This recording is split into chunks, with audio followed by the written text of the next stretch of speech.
You know, there's nothing quite like the bond between grandparents and their grandkids. It's a special kind of love, one built on shared stories, secret treats when mom and dad aren't looking, and those little moments that become lifelong memories. But sometimes, without even realizing it, we say things that can push our grandkids away instead of bringing them closer. Maybe you've noticed it, the way their smile fades just a little when you bring up a certain topic, or how they suddenly seem in a hurry to leave the room. It's not that they don't love you. It's just that the words we choose, even when we mean well, can sometimes hurt more than help. That's why today, we're talking about 6 things you should never say to your grandkids. Phrases that might be damaging your relationship without you even realizing it. And don't worry, this isn't about blaming anyone. It's about understanding how the world has changed and learning how to connect with them in a way that makes them want to stay close, not pull away. Now let's start with the first phrase.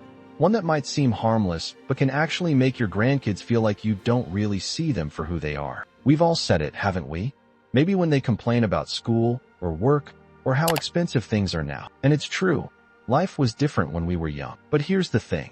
When we say this, even if we're just trying to teach resilience, what they hear is, your struggles don't matter. Imagine if every time you talked about something difficult, someone responded with, "Oh, that's nothing. Wait until you're my age." You'd stop sharing, wouldn't you? That's exactly what happens with our grandkids. Their challenges are real to them, even if they're different from ours. Instead of comparing, try saying, "That sounds tough. How are you handling it?" This simple shift shows them you respect their feelings, and suddenly, they'll want to open up instead of shutting down. Ouch. This one stings, doesn't it? Maybe you've said it as a joke, or maybe there's some truth to it. But here's the problem. When we compare our grandkids to their parents in a negative way, we put them in an impossible position. They love their mom or dad, even if they argue sometimes. And when we criticize their parent, even indirectly, it feels like we're criticizing them too. Plus, it creates tension. Now they might feel like they have to defend their parent, or worse, like they have to choose between you. A better approach? Focus on their strengths. Instead of saying, "You're stubborn, just like your father," try, "You really stand up for what you believe in. I admire that." See the difference? One pushes them away, the other brings them closer. Now, these are just the first 2 phrases, but already, I'll bet you're thinking of times you might have said something similar without realizing the impact. And that's okay. We're all learning. The important thing is that now, we can start making small changes that lead to big improvements in our relationships. Next, we'll talk about 2 more phrases that might be slipping into your conversations. Ones that can make your grandkids feel judged or misunderstood. Because at the end of the day, what we all want is to keep that special bond strong for years to come. You know, one of the most beautiful things about being a grandparent is watching your grandkids grow into their own person, seeing their quirks, their passions, the little things that make them them. But sometimes, in our eagerness to guide them, we say things that unintentionally make them feel like they're not quite enough. That's why, in this next part, we're going to talk about 2 more phrases that might be slipping into your conversations. Phrases that can make your grandkids feel like they're being judged instead of loved. Because the truth is, the words we choose today shape the relationship we'll have with them tomorrow. This one comes straight from the heart, doesn't it? We miss them. We want to hear their voice, know how they're doing, feel connected. But here's the hard truth. When we say this, it doesn't make them call more. It just makes them feel guilty. And guilt doesn't build closeness, it builds distance. Think about it. When someone says, "You never visit," does it make you want to visit more? Or does it make you feel defensive, like no matter what you do, it's never enough?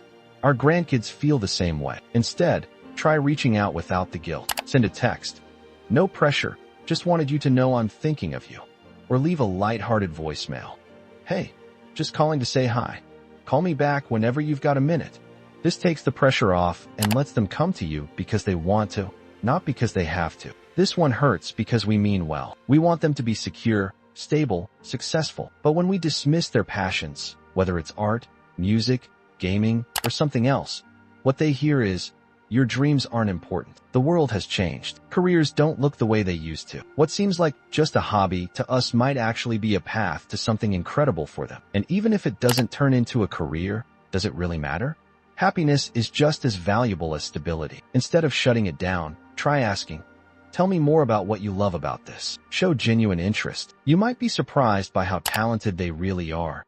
And more importantly, they'll remember that you were the one who believed in them. Now, I know some of this might feel like we're tiptoeing around their feelings, but that's not it at all. It's about respecting their world, even if it's different from the one we grew up in. And when we do that, something amazing happens. They want to share their lives with us. In the next part, we'll cover the final 2 phrases, ones that might be pushing your grandkids away without you even realizing it. Because at the end of the day, what matters most isn't being right, it's being close. There's a saying, the older I get, the more I realize how much I still have to learn. And isn't that the truth? Just when we think we've got this grandparenting thing figured out, the world changes, our grandkids grow, and suddenly, we're navigating a whole new set of challenges. That's why these last 2 phrases are so important. They're the ones that can sneak into our conversations when we're worried, when we're scared, or when we just want to protect them. But sometimes, protection can feel like control. So let's talk about how to avoid that. Oh, this one's a classic, isn't it? We ask because we want to see them happy, secure, maybe even give us great grandkids. But here's the thing. Settling down doesn't look the same for them as it did for us. Some may never marry. Some may not want kids. Some might be figuring themselves out in ways we never had to. When we push for milestones on our timeline, it makes them feel like they're failing at life. Or worse, like they're letting us down. Instead, try saying, I just want you to be happy, whatever that looks like for you. That simple shift takes the pressure off and lets them know you're in their corner, no matter what. This one feels like wisdom, doesn't it?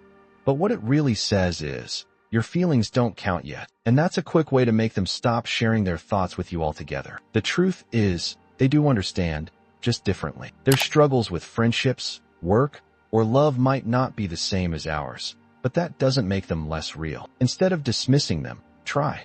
That sounds really hard. What do you think you'll do? This tells them their perspective matters. And that's how real trust is built. So there we have it. 6 phrases that might be quietly pushing our grandkids away, and how to turn them into bridges instead of walls. But here's the good news. You don't have to be perfect, just aware. Every time we choose connection over criticism, curiosity over judgment, we're strengthening a bond that can last a lifetime. And if you've caught yourself saying some of these things, don't beat yourself up. Grandparenting is a journey, not a test. What matters is that you're here, learning, because you love them. And that love, that's the foundation of everything. So next time you're together, take a deep breath, listen a little more, and watch how the conversation changes. Because the best gift we can give our grandkids isn't advice. It's the certainty that no matter what, they always have a safe place with you. If this resonated with you, I'd love to hear your thoughts in the comments. What's one thing you've learned about talking with your grandkids? And if you found this helpful, don't forget to like and subscribe for more videos like this. Here's to building relationships that only get stronger with time.